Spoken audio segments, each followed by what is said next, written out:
إن الحمد لله نحمده ونستعينه ونستغفره ونعوذ بالله من شرور أنفسنا ومن سيئات أعمالنا من يهده الله فلا مضل له ومن يضلل فلا هادي له وأشهد أن لا إله إلا الله وحده لا شريك له وأشهد أن محمدا عبده ورسوله صلى الله عليه وآله وسلم أما بعد السلام عليكم ورحمة الله وبركاته. İmam Barbahar rahmetullahi aleyhin Şərh-ü Sünnə risaləsini oxumağa davam edirik. Və müəllif Əhl-i Sünnənin əqidə əsaslarından növbəti əsaslara keçid edir və bəzi məsələləri müxtəsər toxunur. Və ilk məsələ olaraq buyurur ki, və ixlasul aməli lillah. Yəni, əməli Allah üçün ixlasla etmək. Yəni, müsəlmanın öz əməllərini, ibadətlərini Allah üçün ixlasla etməsi, bu özü də Əhl-i Sünnənin əsas, üsul qaydalarından birisidir.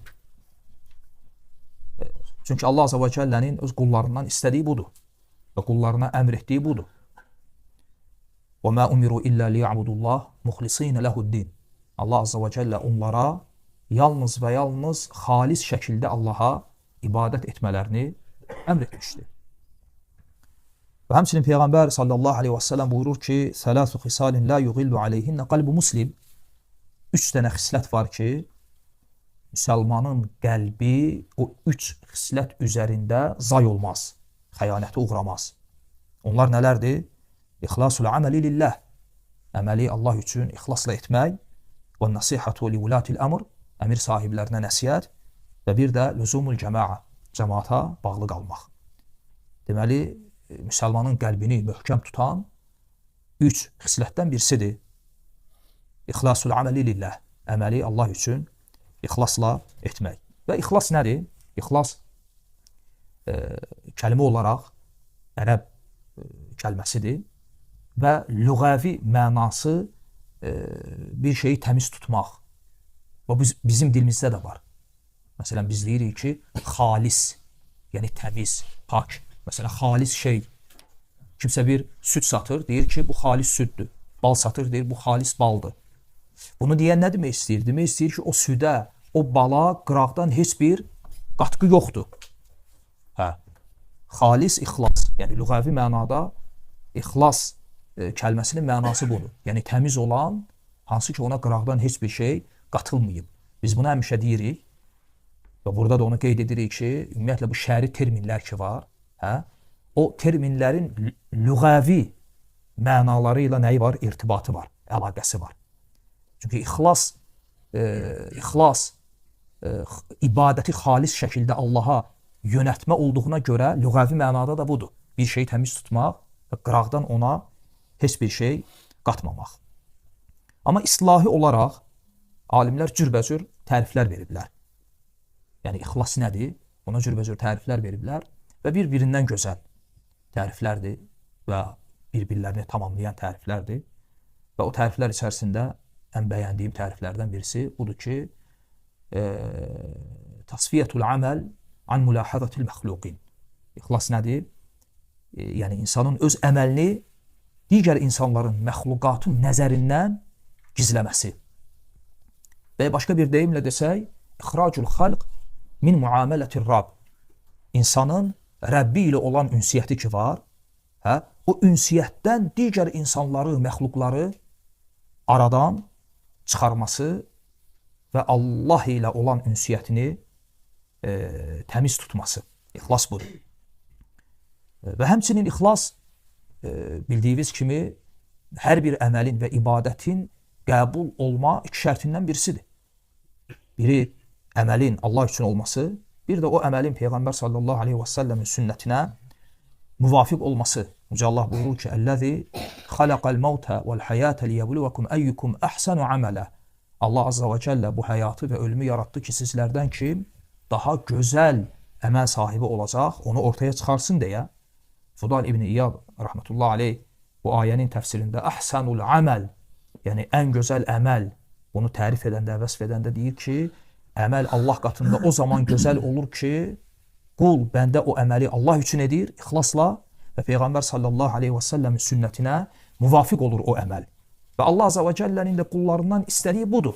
Ona görə ayədə gəlmədi ki, əksəru amələ, çox əməl. Deməli, əməlin çoxluğundan daha önəmli olan əməlin gözəlliyidir. Və əməl də nə zaman gözəl olur? İxlasla edildikdə və sünnəyə müvafiq olduqda. Elə bil ki, insanın bədəni kimidir. İnsanın bədəni necədir? Bir onun cismi var, görünən tərəfi, bir də onun daxili var, içi var, ruhu var. İbadət də belədir. Bütün ibadətlərə aiddir bu. Bir ibadətin görünən tərəf var, namazın, tutaq ki, həccin, cihadın, qurban kəsmənin, fitrənin, görünən tərəf var. Bu görünən tərəf sünnəyə müvafiq olmalıdır. Bir də ibadətin ruhu var, o da nədir? İxlasdır. Ona görə Peyğəmbər sallallahu aleyhi və səlləm yanına bir sahabə gəlib, deyir ki, ey Allahın Rasulü, kimsə həm Allahın əcrini qazanmaq qəsdi ilə, həm də şan şöhrət niyyəti ilə cihada çıxsa, bu nə isə əldə edir. Allah Resulü aleyhissalatu vesselam buyurur ki, la şey ələh, onun heç bir qazancı yoxdur. Və sonra buyurur ki, inna Allah la yaqbalu minəl aməl illə mə kənə ləhu xalisa. Allah Azze və Cəllə yalnız və yalnız onun üçün ixlasla, xalis şəkildə edilən əməlləri qəbul edir.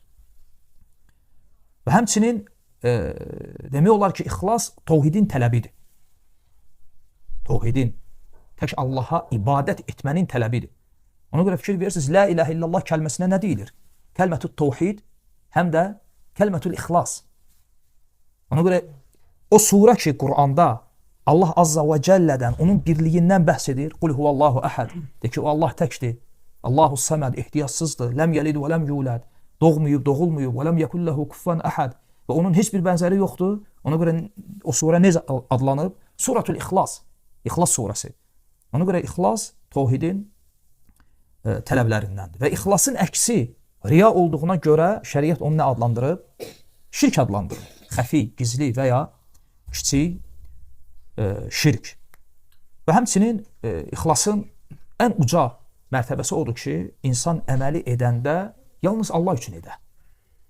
Əməli edəndə yalnız Allah üçün edə. Çünki bəzi əməllər var, o əməli insan Allah rızası üçün, Allah üçün etməsi ilə yanaşı, həm də o əməldə olan mənfəət üçün və ya onda olan hər hansısa bir dünya mənfəəti üçün edə bilər. Şəriət buna icazə verir və ya təşviq edir. Məsələn, misal üçün, kim həyatının, ömrünün bərəkətli olmağını istəyirsə, qohumluq əlaqələrini gücləndirsin. Məsələn, bu hədisdən biz bilirik ki, silətur rahim, qohumluq əlaqələrini gücləndirmək, bu insanın həyatına bərəkət qatır. Şeyxülislam İbn Teymiyyə rəhmətullahi aleyh deyir ki, həqiqi mənada ömrü uzadır. Həqiqi mənada. Həmçinin sədəqə mala və insanın ömrünə bərəkət verən səbəblərdəndir. İndi insan bu qəsd ilə, yəni malı və ömrü bərəkətli olsun qəsdi ilə sədəqə verə bilər, qohumluq əlaqələrini gücləndirə bilər və məsələn, həcc edəcək, həm gedim həccə, ümrəyə, həm də orada nə isə ticarət qəsdi ilə biraz özümlə mal gətirim və burada satım, həm də dolanışığım olsun. Sanki iki niyyəti bir əməldə birləşdirirmiş kimi. Bu icazəlidir ya yox? Bu icazəlidir. Ona görə məhz həcdə, yəni ticarət etmək barədə ayə nazil olur ki, leysə aleykum cunahun ən təbtəğu fadlan min rabbikum. Yəni Rəbbinizin lütfündən diləmək bizdə, yəni ticarət etmək bizdə, həcc vaxtı, sizin üçün heç bir günah yoxdur. Lakin əfsəl olan nədir? Əfsəl olan, hətta bu məqamda belə o əməli yalnız Allah üçün etməkdir. Və bu ixlasın ən üstün mərtəbəsidir.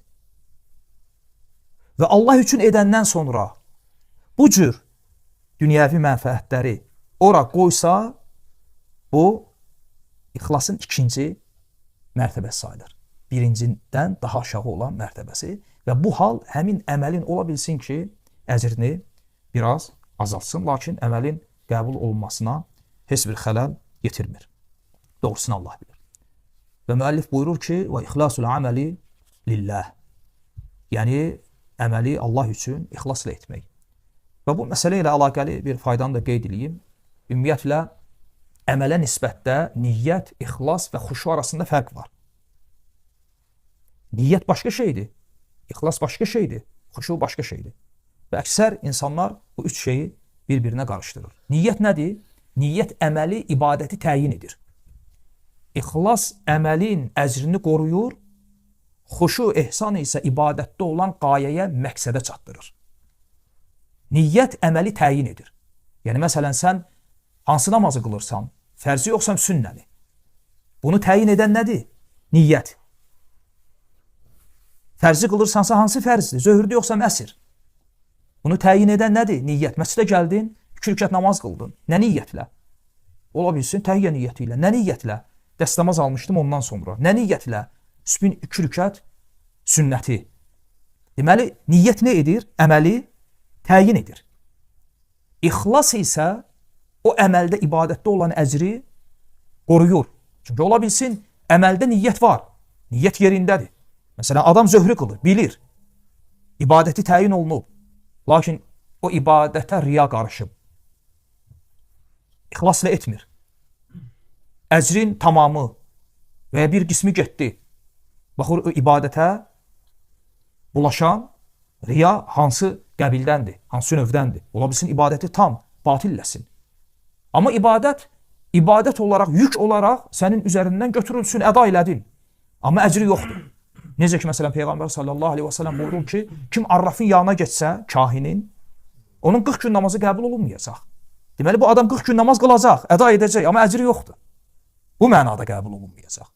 Deməli, niyyət nə edir? İbadəti təyin edir. İxlas isə ibadətdə olan əcri qoruyur. Xuşu nədir? Xuşu bundan da daha uca olan bir məqamdır. O da ibadətdə olan qayə, məqsəddir. Çünki ola bilsin, adamın əməlində niyyəti var. Zöhrü qılır. Və əməli ixlasla edib. Yəni, o ibadəti edərkən, zöhrü qılarkən riya qarışmayıb. İxlas yerindədir. İxlas yerindədir.